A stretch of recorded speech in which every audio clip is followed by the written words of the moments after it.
President Trump जो इस वक्त गए हैं चाइना, और उनका विजिट बड़ा शानदार रहा है इस हवाले से।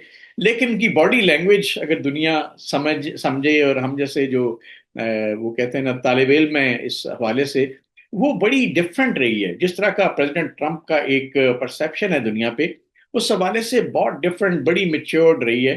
तो उसमें हम ये समझने की कोशिश करेंगे कि दोनों मुल्कों के बीच में ट्रेड तो बड़ा इंपॉर्टेंट है, इसमें कोई शक नहीं है, लेकिन ट्रेड को चलाने के लिए कुछ स्ट्रैटेजिक हर्डल्स हैं, और उन हर्डल्स को एड्रेस करना, उन हर्डल्स को दूर करना बड़ा जरूरी है। तो मैं आपसे ये पूछूंगा कि क्या ऐसा तो नहीं है कि प्रेसिडेंट ट्रम्प जो हैं वो ईरान के हवाले से चीन पे कोई दबाव डालने गए थे? आप क्या कहते हैं इस सिलसिले में?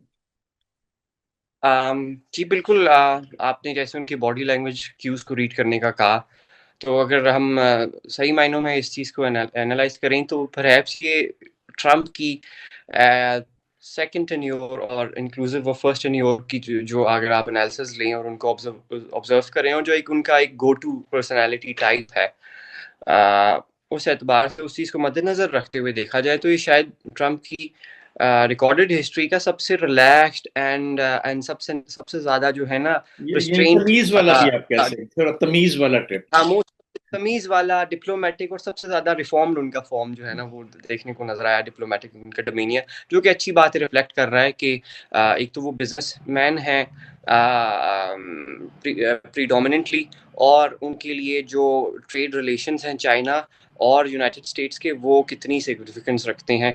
और moreover sir, as far as Iran वाली बात, आपका second part of the question is concern, and perhaps the basic part of the question is concerned कि ईरान और को रिलेशन क्या है।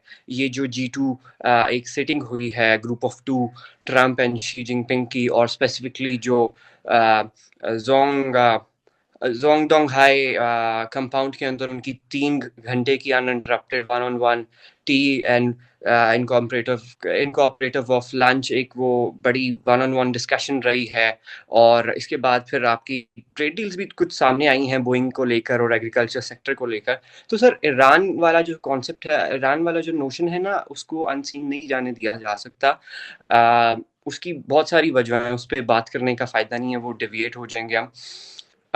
बिल्कुल, Iran Pakistan has emerged as a, आप कह लें कि middle power under the auspices of, ये जो आप कह लें कि एक